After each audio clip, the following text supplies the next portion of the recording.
So, like you all know, I pre-film. I'm just gonna do Ellis's point of view right now and jump right into it. And this is gonna be the last one I do for the night that I'm doing right now.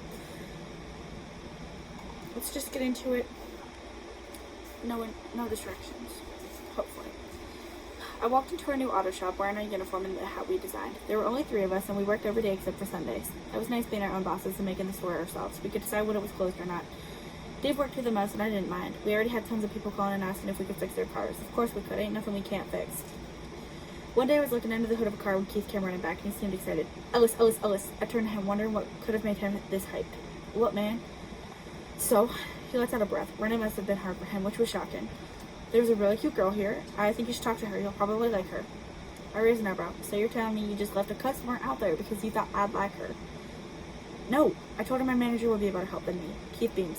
So? He raises his eyebrows and I sigh. Fine, but she's probably gonna think I'm nuts. You are. He follows me as I head out to the lobby. He wasn't wrong. She was cute. She smiled when she saw me and I smiled back, feeling butterflies. How can I help you, miss? So my car's making this really weird noise. I think my tires might be getting low and need changing or something. I really hate to make her sound like a dumb girl.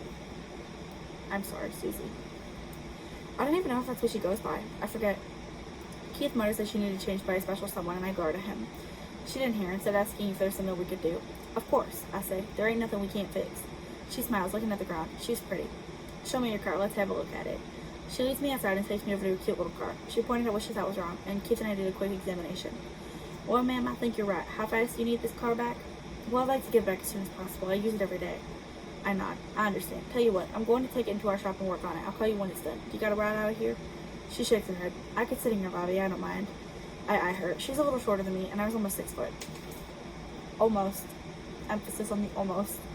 I'm 5'11", and it made me upset that I couldn't just grow another inch or two. Josh was 6'2". Talk about lucky. I guess I should be grateful, though. Dave's only 5'9". Throw out the heights here. Throw on that shade. She smiled at me. Really, I don't mind. Well, okay. I don't know who said that. Keith takes her car into the shop, honking at Dave jokingly. He's a nut. Dave rolled his eyes, and I set to work changing the tires. She was right. The tires were worn out and old. I wondered where she got them. Soon her tires were changed, and Keith was pulling it back into the lot. I went out to tell her, and she sat on one of our plastic chairs looking at her phone. Ma'am, your chair... Oh, God. Ma'am, your car should be all smooth running from now on. I say, and she looks at me. Oh my God. Her eyes were a pretty shade of blue, and she stood up smiling at me. Thank you. You guys are fast. I blush. Thanks. I don't think it's like flirting. I think it's just like, oh my God, you're fast. Like, obviously, I've mentioned before, I work at McDonald's. When people are like, oh, that was fast. Like, that's a compliment. That's not like, well, that was fast. Like, we're supposed to be fast and efficient. It's not a matter of how fast you are, it's a matter of how efficient you are. Fast just helps. We head outside together and she says she likes it. Did you guys wash it too?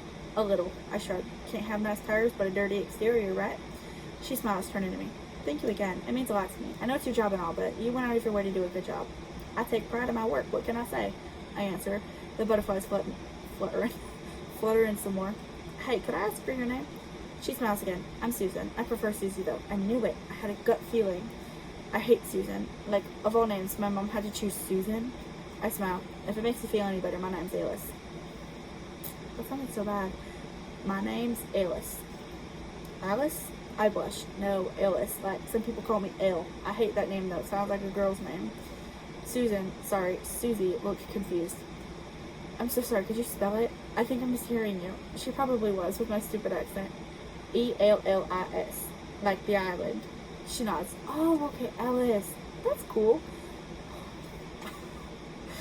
If that's how I had to introduce myself, I would cry. No, it's E-L-L-I-S, like Ellis Island. I would cry. That would be so bad. And I would also feel terrible for whoever's trying to introduce themselves to me like that. I'd be like, oh, I'm so sorry. I didn't know what you were saying. I'd feel terrible. I smile. I guess. I mean, I get bullied for it, and that's hard for me to say it. You know, she nods. It also sucks having to tell people about a nickname. Like, I don't like my full name. I bet you can't guess my middle name. My mind goes blank. I know Marie's a common one, and Anne, Jane, and Rose. She smiles. Come on, I can see that you're thinking it. Marie? Yay! She claps. Dumb, I know, it's everywhere. I'm not original. Shit offs. But I do want to ask you something. Not your middle name. I know guys aren't into that thing, but could I get your number? Oh, she's quick with it. My middle name is also Marie. What can I say? I'm not like other girls. Hi, baby. No, I definitely am. Actually, though, it was my mom's name and my grandma's, not my mom's name, my mom's middle name and my grandma's middle name, though, so it kind of has meaning. It kind of does, but then it was just common, so. Sometimes I wish I had a different one, but then it kind of, like, goes along with my name, so. I blush. I know my entire face is red, of course. I wanted to ask, but whenever I'm near a girl whenever I'm around certain people, I get all nervous and butterflies to parties in my stomach. I don't know how to tell you this, but I feel a connection with you. Ellis, please, stop talking. I don't know if you feel it or if I'm just getting excited, but I think I like you. You fall in love quickly. She smiles, handing me her phone. I punch my number in, my hand shaking a little. I like that about you. You're genuinely a soft kind of guy. Oh, that sounds kind of like a backhanded compliment, I feel like. I didn't know what that meant, so I took it as a compliment. Thanks, I'll see you around. Maybe we can set something up to hang out another time when I'm not on the clock. She nods, climbing into her car and driving away. I watched as she left and Keith cheered. You did it. I nod. I did like her. She was pretty and I couldn't wait to get to know her more. I went back into the shop working on the other cars we had brought in. I'm not trying to only focus on one customer. We need the revenue. Keith couldn't stop talking about it. Dave said he was proud of me and he told me I deserved it. I kind of wish he could have brought a girl that easy, but I know his weight was a big turn off for the girls. Oh my god. That's not cool. He did have a nice goatee though. Keith had a beard and I was still debating on whether or not I wanted to have a beard or not. I didn't want to look like I'm just a kid, but I also don't want to have to keep up with the hair. At the end of the day, we made a good progress on the cars and the lot. I went home to my new house, happy to finally be out of Mom and Dad's hair. Josh's restaurant was launched, and I couldn't be more proud of him. Skylar was studying to be a nurse, and I knew she would be a good one. She was always trying to make sure Josh and I were feeling okay. She played doctor whenever we got sick. I missed her. I missed them all. I wondered what they were doing, maybe watching TV or even eating dinner. A small part of me wished I could go back to those days, back when we were all together as a family, before we parted ways. But the other half of me was excited and looking forward to the future. I knew we would keep in touch. It's not like someone moved halfway across the country, and I would visit with them as often as I could. That wouldn't take away the absence, though. No matter how much time I spent with them, it wouldn't take away the fact that we no longer lived together. I sighed, flopping onto my bed and closing my eyes. I think I should go to sleep. I need some rest. Keith was in my dream. In fact, he was the only one I saw. We had been walking down the beach, and he was telling me about some girl he was trying to get with. He's crazy about blondes, and I didn't get why. The only blonde he would never get to date is my sister. If I caught him with her, I'd ship him off to Africa or something. He'd for sure lose his manhood. That's my baby sister there. Either way, we were talking about girls and trucks and girls and trucks. Suddenly, some little green man came running over to us, and they picked Keith up and started running away. I chased him, and Keith was calling for me to stop, and they got too far away. Keith and them just disappeared in the sunset. I sat in the sand and woke up because something pinched my butt. I looked around my room, seeing nothing was different. I must have been in the dream. I sat laying back down and going back into the dream. The next morning, I woke with no memory of what happened after I got pinched. Hell, for all I know, Keith might be with them little green dudes. I ain't dreamed of Keith in a while. Sometimes our dreams help us come up with the dumb things we've done. I look at my calendar in the kitchen, seeing today was the day of Whispering Oaks. I got dressed quickly, speeding over to Keith's house. We got into the car, driving over to Whispering Oaks, and by an all-day pass. I wanted to go to Kittyland, but Keith said our best bet was the Tunnel of Love. Oh, Keith. Why? I asked, following him. The ladies, he replied, and we stood in line for 15 minutes before people began to look at us weird. Keith, the ladies think we're gay. He shrugs. We're gonna hang loogies on the overhang. I almost shuddered, but then figured it would be kind of funny to hear couples who got loogie thinking the other stood on them. Oh, that was gross. We finally got our little swan and we clambered in, barely fitting together. The lady looked at us weird, probably wondering if we were gay.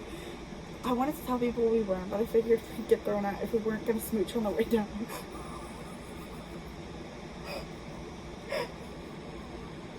I don't think that's okay. I don't think that's how it works. So, is it no homo? That's really funny.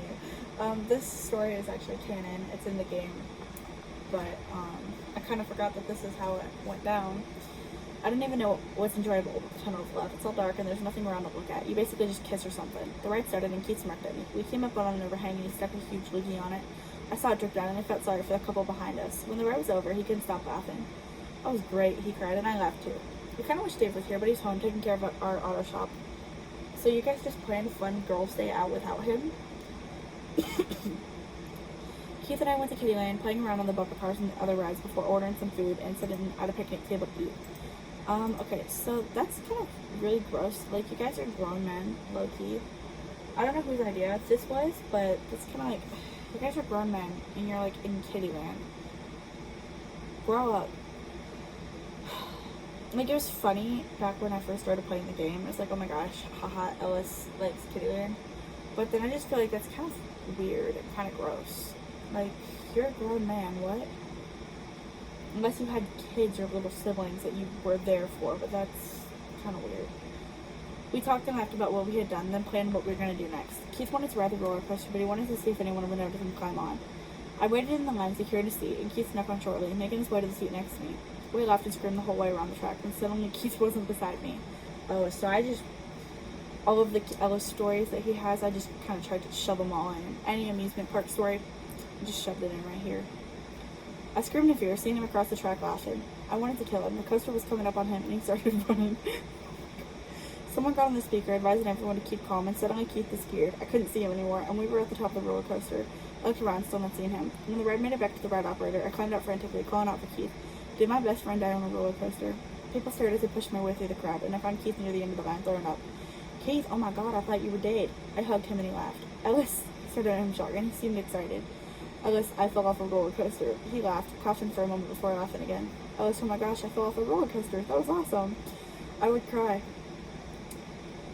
I was confused, but I shrugged it off and we went to play more games. He wouldn't stop talking about how he fell off a roller coaster, and I thought about telling him to shut up, but I couldn't. On the drive home, Keith said something about Josh. I looked over at him and raised my eyebrow. Why do y'all not get along? A smile spread on his face before he answered. I don't know, maybe he's jealous. Josh? Jealous? Nah, Josh ain't the type of guy. Well, Ellis, Keith looks over at me and smiles. He doesn't like me. I have nothing against him, so why don't you ask him? Maybe I will. Truth was, I probably wouldn't. I did want to know, though. Okay, so that was faster than most things.